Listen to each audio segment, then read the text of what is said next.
세례를 주면서 이제 예수에 대해서 증거했습니다.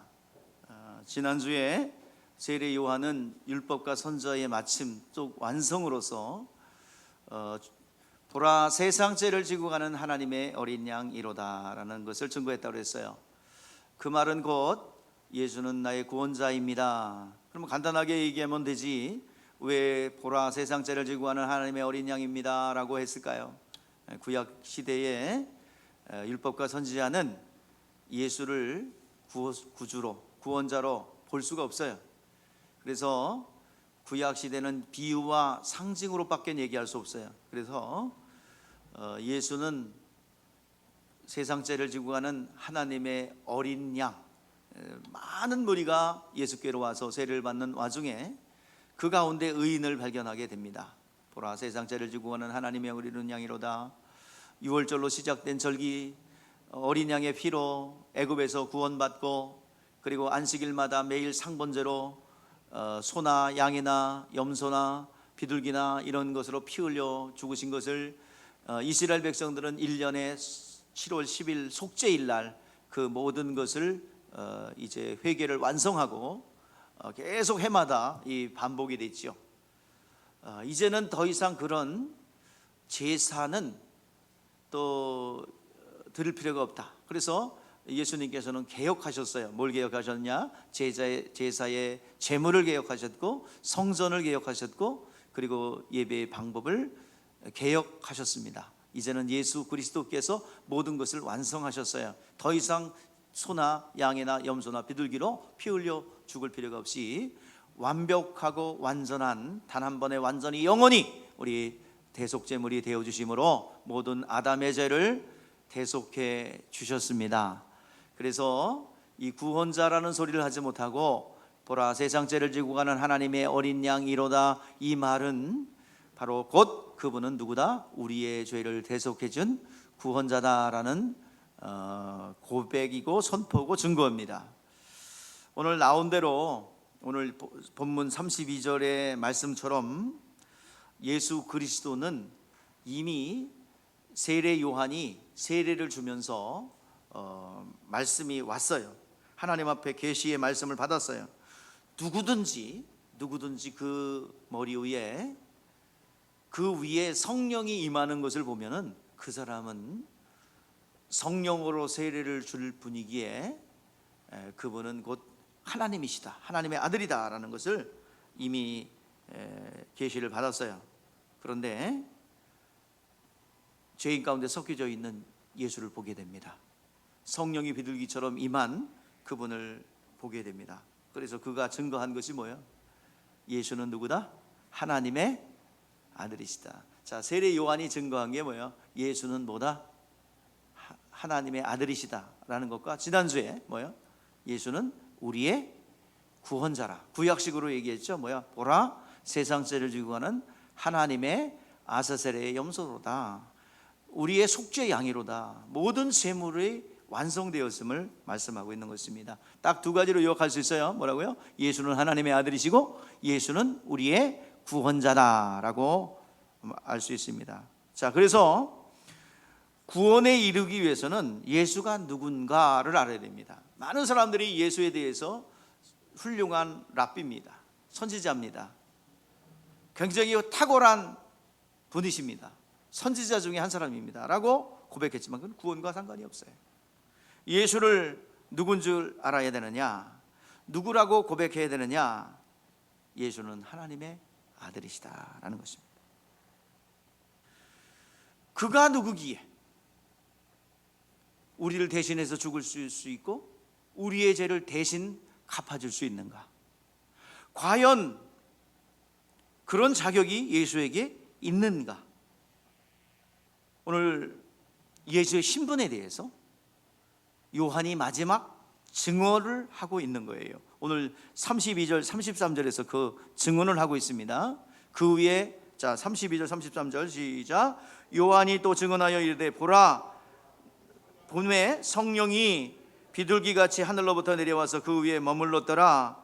나도 그를 알지 못하였으나 나를 보내어 물로 새를 베풀라 하신 그 이가 나에게 말씀하시되 성령이 내려서 그 누구 위에든지 머무는 것을 보거든 그가 곧 성령으로 세례를 베푸는 줄을 알라 하셨기에 내가 보고 그가 하나님의 아들이심을 증언하였노라. 그러니까 미리 받았어요. 누구든지 성령이 머무는 것을 보거든. 비둘기같이 원래 성령은 안 보이시는 분이에요. 그런데 여기서 봤다니까 어떻게 봤는지 모르겠어요. 비둘기처럼 임하는 것을 보면서 그가 하나님의 아들이구나라는 것을 깨닫고 그것을 공개합니다. 세례 요한의 증거는 예수 그리스도를 이 땅에 소개하는 거예요. 그게 세례 요한의 사명입니다. 그래서 예수가 하나님의 아들이라는 것을 증거한 것은 그런 죄가 없다는 거예요. 그분은 하나님이기 때문에 죄가 없습니다.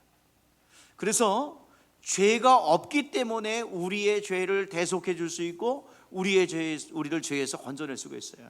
물에 빠진 사람은 절대로 물에 빠진 사람을 건져낼 수 없습니다. 같이 빠져 죽습니다. 그런데 건져내기 위해서는 안 빠져야 되죠.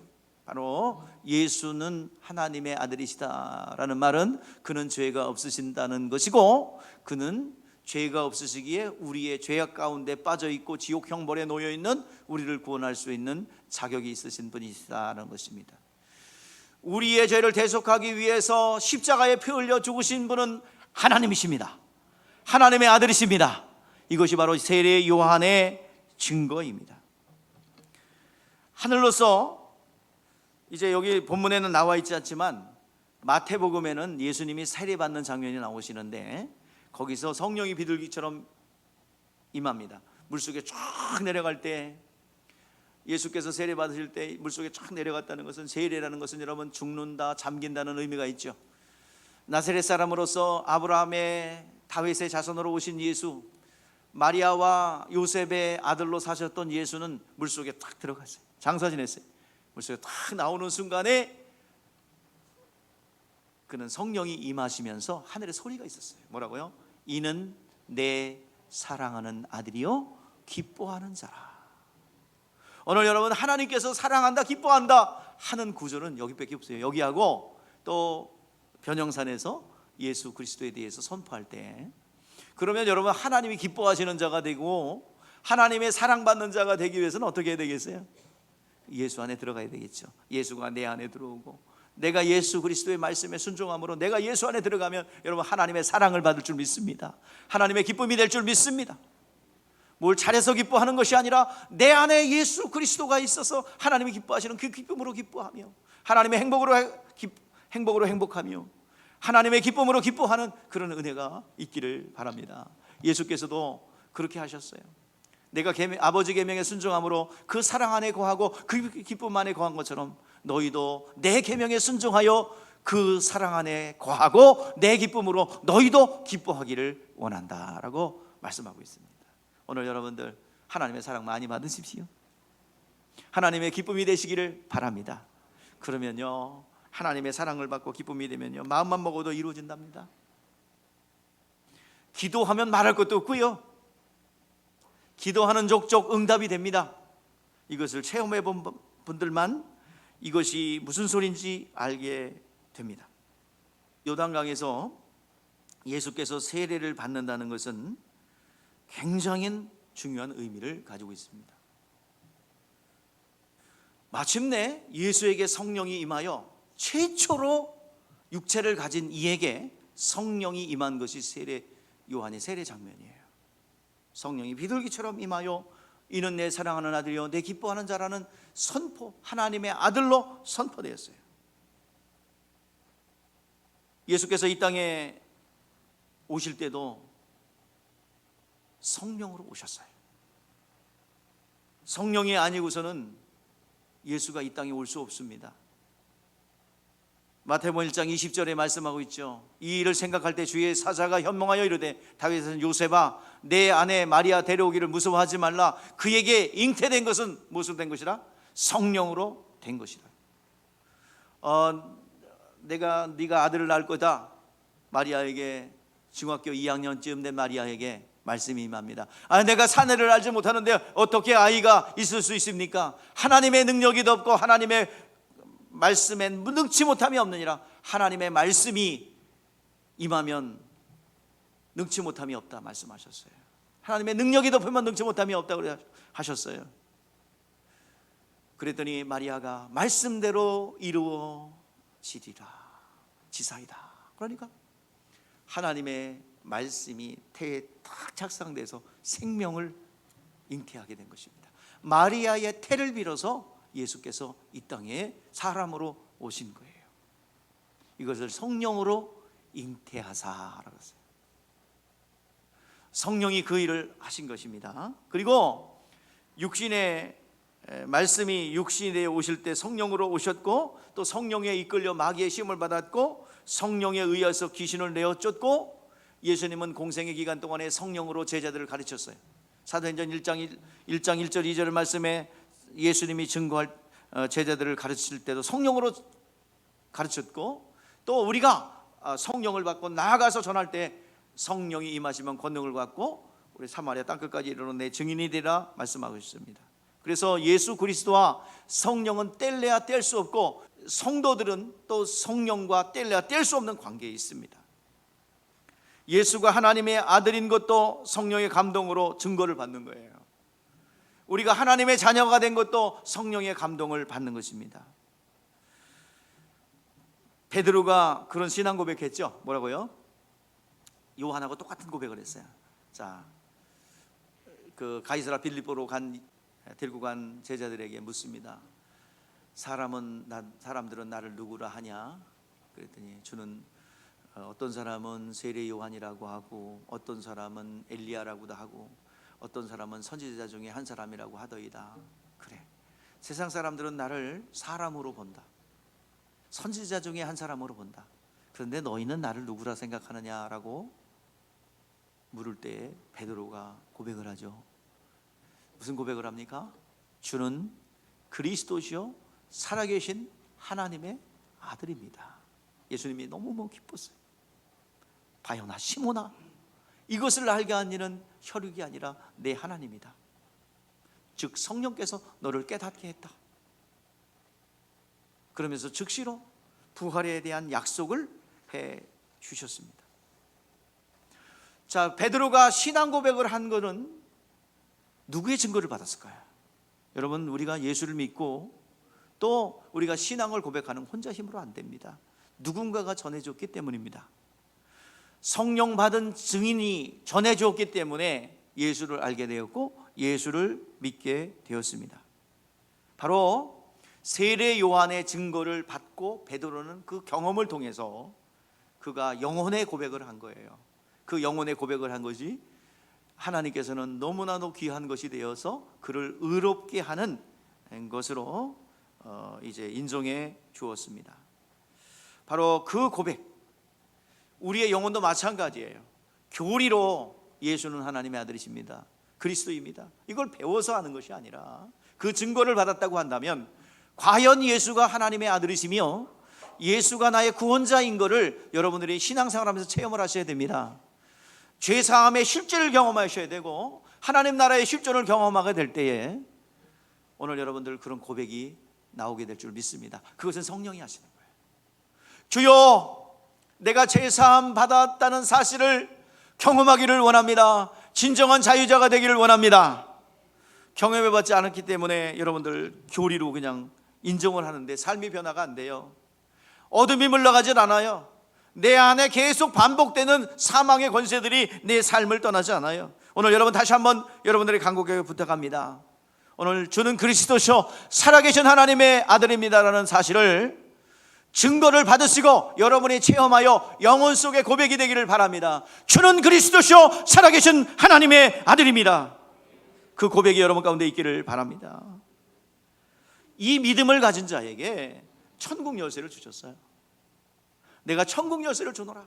자, 천국 열쇠, 이미 천국 열쇠는 바로 다른 게 아니라 예수 이름입니다. 여러분, 예수 이름을 소유했으므로 천국을 열 수 있는 열쇠가 쫙 여러분들에게 다 주어진 거예요. 그래서 이미 하늘의 문은 열렸습니다. 이미 천국 문은 이미 우리에게 열려 있어요. 그러면 이 하나님의 나라에는, 그래서 여러분들 하나님의 자녀가 되지 않았습니까? 예수로 인하여 하나님을 아버지라 부를 수 있는 길이 열리지 않았습니까? 그러면 하나님 아버지께 내 것이 되고 내 것이 하나님 것이 되는 거예요. 그걸 연합이라고 합니다. 그러면 하나님 나라의 창고에는 수많은 사원들이 있습니다. 오늘 여러분들 하나님의 그 말씀에 순종하는 그런 하나님의 나라의 실존을 경험하게 되는데, 우리가 잃어버린 게 있어요. 에덴 동산에서. 에덴 동산에는 선악과 계명을 지키는 그 중심에서 4개의 강물이 흘러내렸어요. 은혜의 강물이라는 뜻이고, 소출 풍요의 강물이라는 뜻이고, 능력의 강물이에요. 이런 것들이 에덴 동산 밖으로 막 흘러내려갔어요. 오늘 시간 예수를 믿는 이들은 그 배에서 생수의 강이 흘러나리라 한 것처럼, 다시 한번 이 잃어버렸던 에덴의 그 하나님의 풍요와 능력과 소출과 그리고 은혜의 강물이 다시 우리를 통해서 흘러나가게 될 줄 믿습니다. 이제 천국 열쇠가 바로 그거예요. 하나님 나라에는 부의 열쇠도 있어요. 건강의 열쇠도 있어요.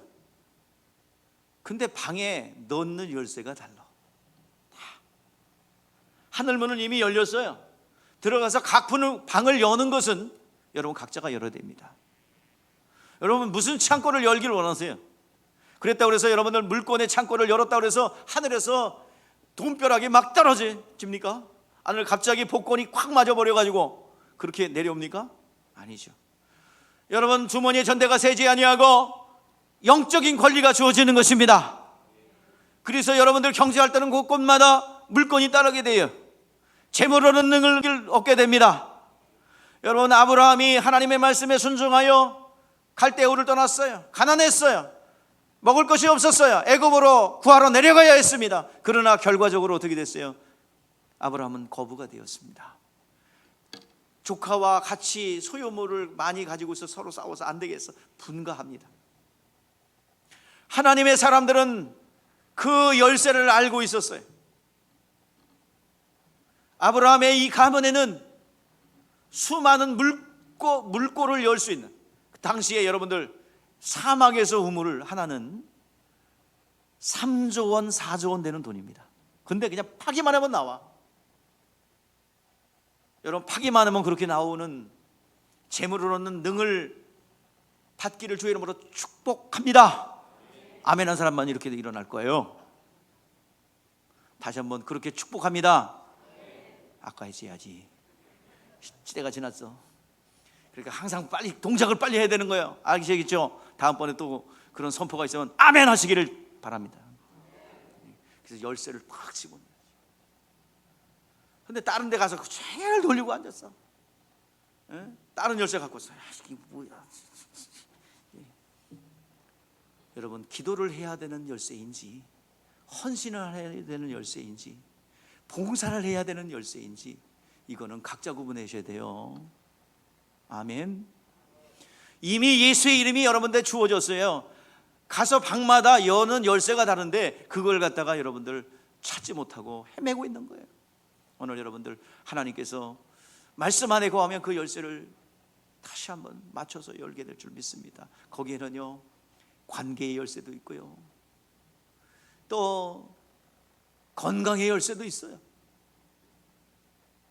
모든 회복의 열쇠가 있어요. 여러분들이 필요한 모든 것들이 하나님 나라에 있어요. 그래서 에베소서에는 뭐라고 그러냐면 만물을 충만케 하는 충만이 교회를 통해서 흘러나간다고 그랬어요. 여러분 그래서 교회 따로 여러분의 가정 영혼 따로가 아니에요. 교회가 잘 되면 여러분도 잘 되는 겁니다. 교회에 11조 분기 늘어나면 여러분들의 분기 늘어나는 거예요. 교회가 확장되는 것은 여러분 교회에서 여러분 괴롭히려고 하는 게 아니란 말이에요. 오해들 한단 말이에요. 그럴 때 그런 어리석은 말할 때마다 속상해요. 여러분 괴롭히려고 뭘 헌신하자고 그러고, 여러분 괴롭히려고 여러분 뺏어갖고 무슨 삥 뜯어서 여러분들한테 뭐 하려고 하는 게 아니에요. 마중물이 있어야 될 거 아닙니까? 마중물이 있어야 될 거 아닙니까? 여러분 교회가 성장하면 여러분 성장합니다. 여러분의 경제력이 성장합니다. 이건 교회의 역사에서 보여준 것이고 복음의 경로와 경제적 부는 같이 갔어요. 제일 가난하기로 작정하는 사람은 뭔지 아세요? 헌금하기 싫어 교회 안 나온 사람입니다. 그 일평생 가난해요. 그 사람. 어디 한번 보시라고요. 그렇게 부주의인 사람 데리고 와봐요. 오늘 여러분들 교회는 만물을 충만케 한 충만입니다. 여러분이 헌신하고 봉사하고 섬기고, 그것이 각각 여러분들 봉사하고 섬기는 건강의 열쇠를 집어넣는 것이고 물건의 창고를 여는 것이고, 그 믿음을 가지고 여십시오. 여러분 섬기고 하나님의 믿음의 사람들을 섬기는 거 여러분 땅에 떨어지지 않습니다. 반드시 이 땅에서도 100배의 결실을 맺게 될 줄 믿습니다. 저 하늘의 상급도 있게 될 줄 믿습니다. 여러분들 주인 따로 있다고 했습니다. 물건이고 건강이고 주인 따로 있어요. 여러분 자녀들 잘 되어서 뭘 이렇게 보장하려고 그러는데, 자녀들 아들내미 잘 키워놔서 좋은 대학 보내서 해봐요. 주인이 따로 있다니까. 주인 누구요? 예를 들어서 서울대학을 보내서 그랬더니 그게 보고 있다가 잘생겼네. 누가 데리고 가? 그 짝이 찜. 그러면 그때부터 처갓집 말뚝에 절을 하기 시작하지. 별로 안 와요 집에. 처갓집 말뚝에 절을 합니다. 그때부터. 의미를 잘 아셔야 돼요. 어디다가 지금 무엇을 의지해야 되는지 여러분들 이해하시라 이 말이요. 깨어 있어야 됩니다. 하나님 앞에 서야지요. 자식이 보험이니까 아이들 부담스럽습니다. 우리가 해야 되는 것은 기도만 해주면 돼요. 그리고 기본적으로 부모로서 해야 될 영입니다. 그걸 갖다가 무슨 그게 망치는 거. 그게 저는 많이 봤어요. 부모가 자녀를 망치는 거. 여러분 우리가 해야 될 일은 기도입니다. 하나님 앞에 창고를 열어줘야지. 조종해서 이렇게 하고 저렇게 하고 이런 사람 만나고 저런 사람 만나고 이 조종하는 거 이거 자녀 망치는 길이에요. 여러분은 어떻게 여기까지 왔는지 잘 보세요. 부모의 조종받고 왔습니까? 하나님 앞에 축복받아 여기까지 왔습니까? 부모님이 조종받아서 여기까지 왔어요? 아니잖아요. 하나님이 일할 수 있는 기회를 주시기를 바랍니다. 열쇠를 열어. 열쇠를. 우리 자녀 귀하지 않은 부모가 어디 있겠어요, 그죠? 하나님 앞에 위임하는 게 중요한 거예요. 옆으로 샜는데 여러분 다시 본론으로 들어와서 열쇠를 열어라. 천국 열쇠 이미 열렸습니다. 이제 베드로가 성령을 모시기 전에 주는 그리스도시요 살아계신 하나님의 아들입니다. 자, 우리가 구원받은 것이요, 성령이 딱 오시면 성령이 불도장을 쫙 찍어요. 그래서 이 구원이 변함이 없는데, 성령 받기 전까지는 언제든지 믿음을 빼앗길 수 있어요. 베드로가 그렇게 호언장담하고 주는 그리스도시요 살아계신 하나님의 아들입니다, 내가 죽는 데까지 예수님 따라가겠습니다 고백했지만은 그거 다 믿음 잃어버렸어요. 그래가지고 한 여인이, 한 소녀가 이 사람도 그 예수 당에 있는 거 내가 봤어요 했더니 난 몰라요. 나는 몰라. 진짜 내가 봤는데요, 나는 저런 인간 알지도 못합니다. 근데 저주하면서 나는 저런 쓰레기 같은 인간을 알지 못합니다 라고 딱 고백하는 순간에 예수님과 눈이 마주쳐요. 그리고 그때 말씀이 생각납니다. 네가 나를 새벽 다 울기 전에 3번 부인하리라.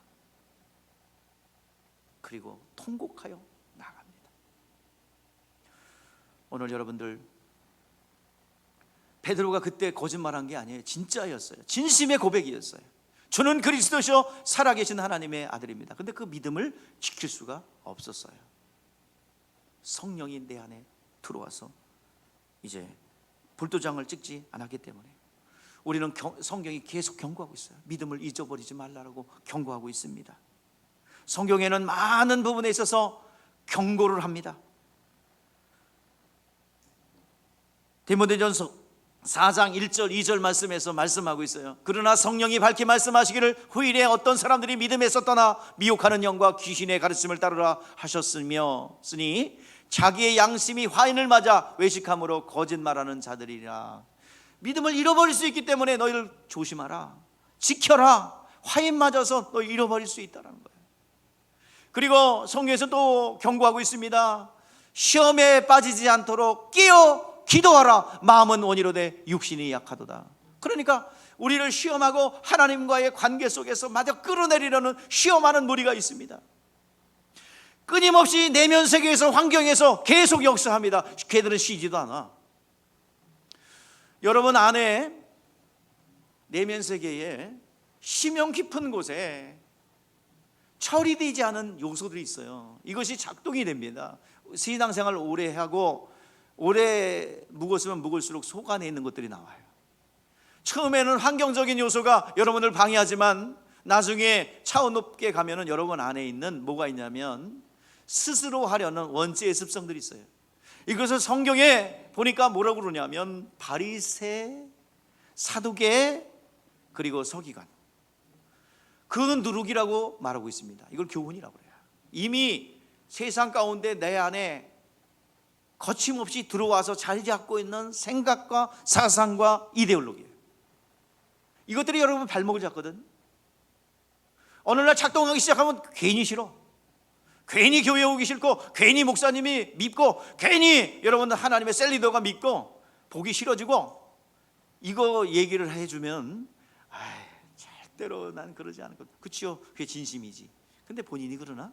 속 안에 있는 말씀이 딱 들어가서 영혼에 빡 비춰지면 그때부터 톡톡 드러납니다.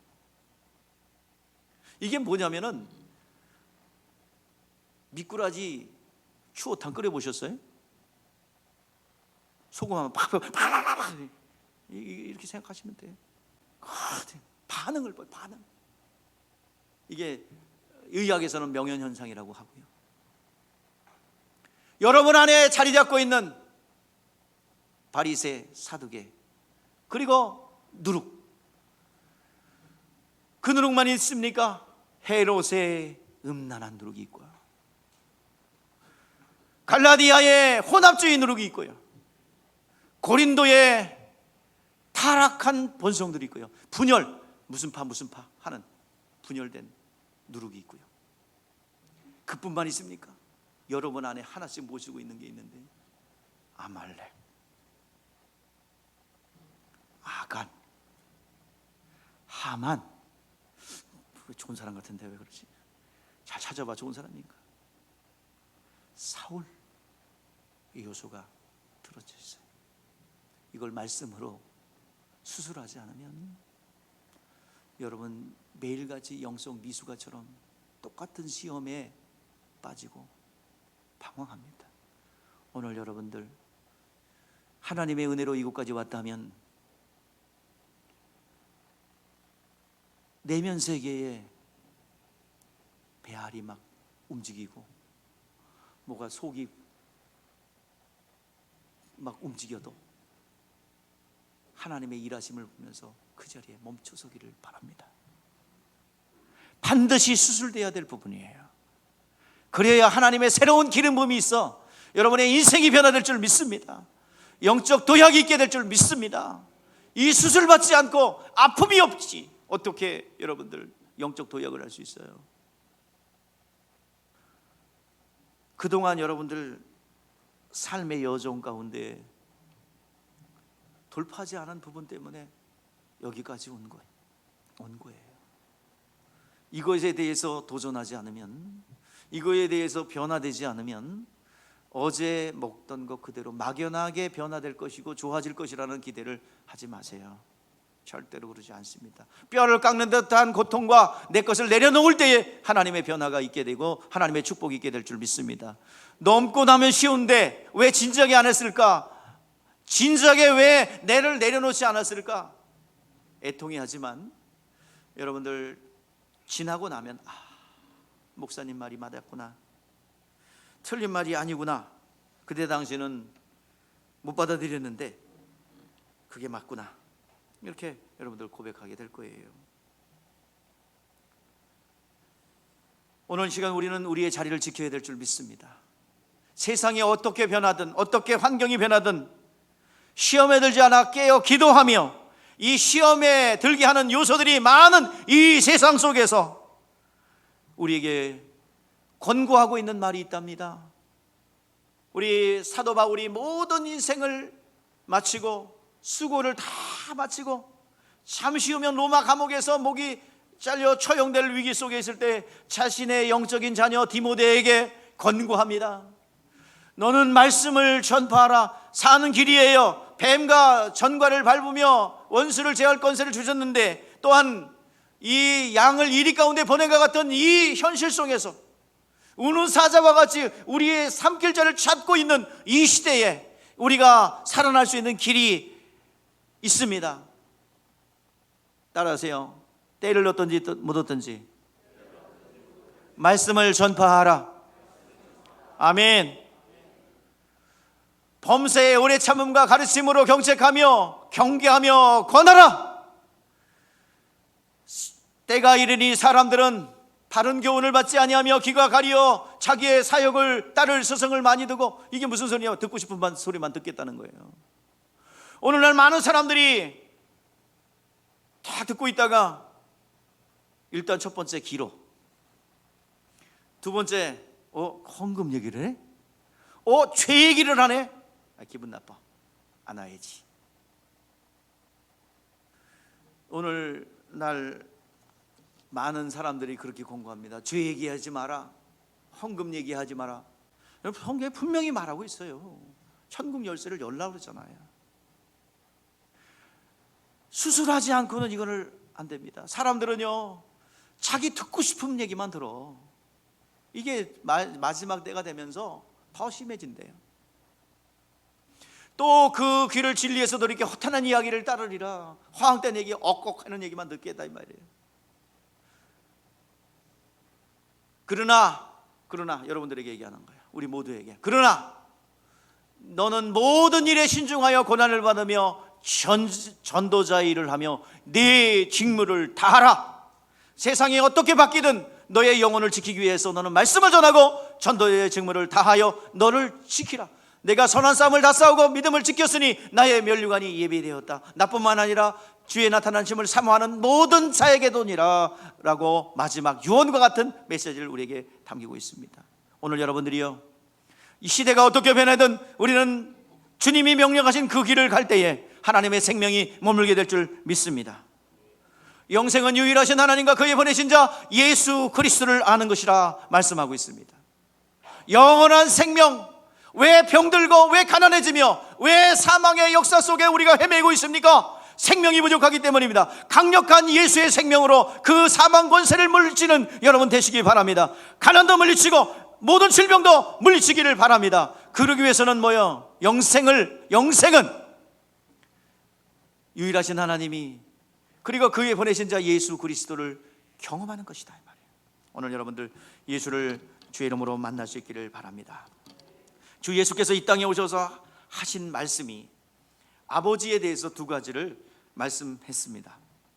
첫 번째는요, 아버지는 마녀보다 크시다는 것과 아버지는 나보다 크시다는 두 가지 메시지를 예수께서 이 땅에 오셔서 하셨어요. 자, 우리 한번 따라해 보시죠. 아버지는 마녀보다 크시다. 마녀보다 크시다는 말은 물질계와 영계, 하늘보다 더 크신 분이시다라는 말이고, 그리고 예수는 뭐요? 아버지는 나보다, 예수보다 더 크시다라고 말씀하고 있어요. 그러니까 예수가 아버지가 나보다 크다는 것은 예수 아버지가 비길 만한 분이다, 비출 만한 분이다. 무소부지하셨던 그 말씀, 종의 형체를 가지고 오셨기 때문에 겸손하게 낮아진 것이지 하나님과 동등한 분이다라는 말이에요. 자, 그런데 자기를 비워 종의 형체를 가지고 겸손하게 낮아지셨죠. 그래서 종의 형체를 가지고 이 땅에 오셨습니다. 자, 그래서 오늘 세례 요한이 예수를 하나님의 아들이라고 증거한 것이 대단히 중요한 의미를 가지고 있습니다. 왜냐하면 지금 이 세례 장면에는 삼위일체 하나님이 등장합니다. 그러나 구약시대에는 유일하신 하나님, 무소부지하신 하나님, 유일하신 하나님, 전능하신 하나님 외에는 안 나와요. 한 분이신 하나님밖에 나오질 않아요. 그런데 최초로 예수는 하나님의 아들이십니다 고백할 때 여기서 삼위일체 하나님이 최초로 등장하게 됩니다. 즉 복음과 율법이 딱 만나는 자리가 이 요단강의 세례 장면이에요.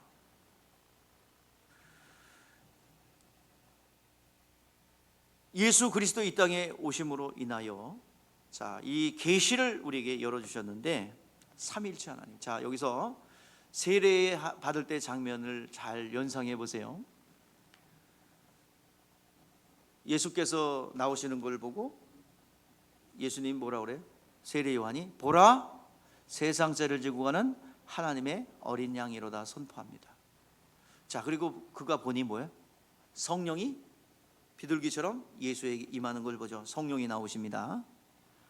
그 다음에 물속에 쫙 내려갔다 나올 때 성령이 임하셨고, 그리고 하늘에서 뭐가 있었어요? 이는 내 사랑하는 아들이요 내 기뻐하는 자라. 성자 예수님이 등장하시고 또 성령님이 등장하시고, 그리고 성부 하나님이 이는 내 사랑하는 아들이요 내 기뻐하는 자라고 아들로 선포했습니다. 삼위일체 하나님이 최초로 등장하게 되는 것입니다.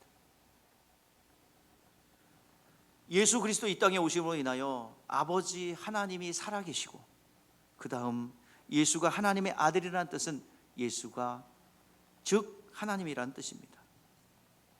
삼위일체 하나님이 성부, 성자, 성령이 최초로 등장하는 거예요. 예수는 이 땅에 오셔서 일생을 아버지의 뜻을 전하셨어요. 삼위가 일체되심을 성경은 말하고 있습니다. 셋이면서 한 분이신 하나님, 삼위를 가지고 있단 말이야.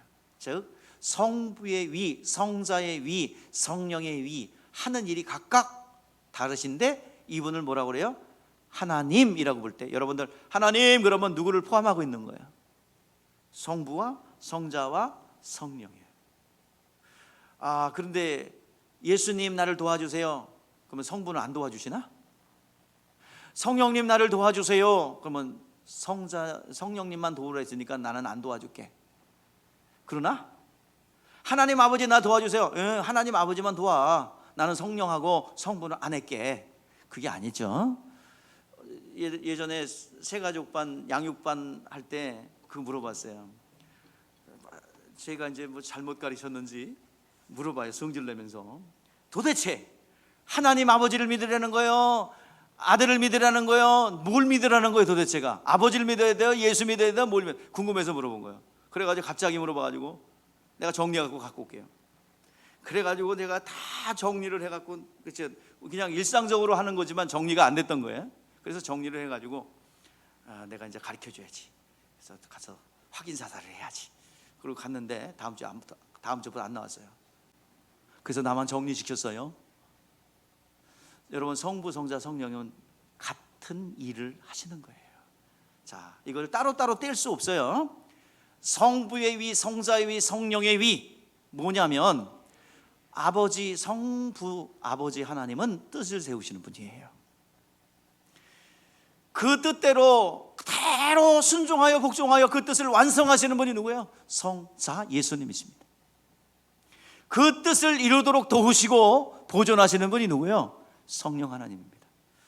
성령님 도와주세요 그러면 뭐가 포함된 거예요? 성부, 성자, 성령의 역동적인 사역이 포함되어 있는 것입니다. 하나님 도와주십시오. 역시 삼위일체 하나님이 움직일 줄 믿습니다.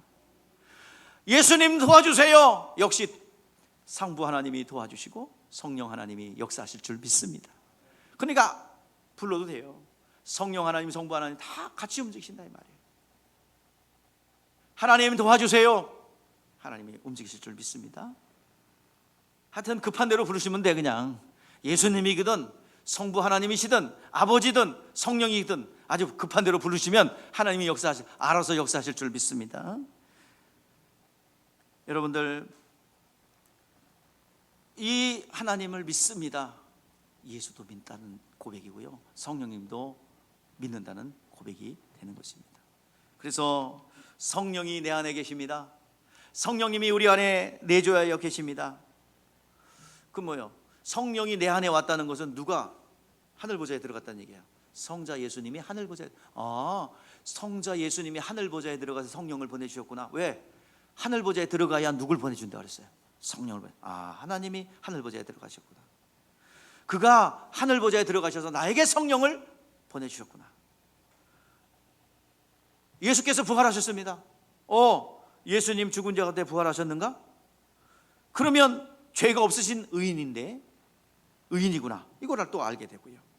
하나님이 보내신 아들로 오셨고, 누가 보내시는 거라? 아들을 보내신 분이 계시다. 성부 하나님이십니다. 다 연결돼 있어요. 따로따로가 아니에요. 자, 그러면 기본 기초가 뭐예요? 자, 성부, 성자, 성령은 누가 높낮이 있는 게 아니라 논리적 순서예요. 여러분, 유교적 사고를 가지면 아버지는 높고 아들은 낮고 성령님은 잘 모르겠고, 뭐 이렇게 여러분들 유교적 사고로 그러죠. 그러나 동등된 분이십니다. 하나님 아버지와 아들과 성령. 근데 기본 사조가 뭐라고 그랬어요? 아버지는 마녀보다 크시다. 아버지는 나보다 크시다. 이거를 뭐라고 그래요? 종의 형체를 가져 자기를 낮추신 거예요. 아버지의 뜻에 절대적으로 순종하신 거예요. 이게 예수의 겸손함입니다. 아버지 뜻에 전적으로 순종하여 아버지의 뜻대로 죽기까지 순종하여 하나님 아버지는 그를 지극히 높여 가장 뛰어난 이름을 주심으로 그 모든 만물이 그 발 아래 복종케 하셨어요. 오늘 시간 예수께서는 이 모든 만물을 그 발 앞에 복종케 하셨어요. 오늘 여러분들 예수 그리스도의 그 은혜 앞으로 나가기를 바랍니다. 예수 그리스도와 성령은 분리될 수 없어요. 이 땅에 내려올 때도 누구로 인하여 내려오셨어요? 성령으로 잉태돼 내려오셨고, 마귀에 이끌려 광야에 마귀의 시험을 받으러 갈 때도 누구에 이끌리셨어요? 성령에 이끌리셨고, 갈릴리에서 사역을 하실 때도 무엇에 따라서? 성령의 능력에 따라서 일을 하셨습니다. 공생애가 임할 때 성령이 임하신 뒤에 공생애가 시작되었어요. 오늘 여러분들 예수님께서 우리를 구원하신 것도 여러분 삼위일체 하나님의 공동작품입니다. 창세 전에 예수 안에 있는 자들을 하나도 땅에 떨어지지 않고 다 구원하겠다고 작정하셨고, 예수님께서 십자가에 박혀 죽으심으로 우리의 죄를 대속해 주셔서 순종하셨고, 그리고 성령님께서는 그것이 생명의 대로 우리를 감화감동 역사해 주셨습니다. 오늘 여러분들 오늘 삼위일체 하나님이 우리의 예수님께서 삼위일체 하나님이 공동작품이고, 예수를 가르칠 때도 예수님이 제자들을 가르칠 때도 성령으로 가르치셨고, 또 우리에게 성령을 부어주심으로 그 모든 능력들을 위임해 주셨습니다. 자, 세례 요한이 증거한 두 가지죠. 세례를 주면서 증거한 두 가지. 예수는 누구다? 구원자다. 보라, 세상 죄를 지고 가는 하나님의 어린 양이로다. 그것은 구원자라는 뜻이고, 예수는 누구라는 거예요? 하나님의 아들이라는 뜻입니다. 그래서 이 요한이 세례는 회개케 하는 세례로서, 이제 성령은 보혜사로서 예수를 증거하고 또 예수를 전하기 위해서 왔어요. 그러면 성령 받은 우리들이 해야 될 일은 뭐겠어요? 자, 때를 얻든지 못 얻든지 말씀을 전파하라고 그랬죠. 우리가 해야 될 일, 우리가 이 세상 속에서 승리하고 이기는 비결은 예수 그리스도의 복음을 전하는 일, 그것만이 여러분 사는 길인 줄 믿습니다. 내 구원받은 믿음을 유지할 수 있는 길인 줄 믿습니다. 그래서 영적으로 건강한 여러분 되셔서 정말 하나님의 증인, 성령 받아 성령이 임하시면 너희가 권능을 받고 예루살렘과 온 유대와 사마리아 땅끝까지 이르러 뭐가 된대요? 증인이 된다고 말씀하고 있습니다. 여러분, 성령 받은 여러분들 공생의 삶, 공적의 삶을 살고 있으므로 예수를 전하여 가르쳐 복음을 전하는 빌립 집사님들처럼 승리하는 여러분 되시기를 주의 이름으로 축복합니다. 그것이 여러분이 잘 되는 길이고 여러분이 승리하는 길이고 여러분의 천국 열쇠를 각 방으로 가서 열 수 있는 열쇠입니다. 그것이 기초가 되어서 승리하는 여러분 되시기를 주의 이름으로 축복합니다. 기도하겠습니다.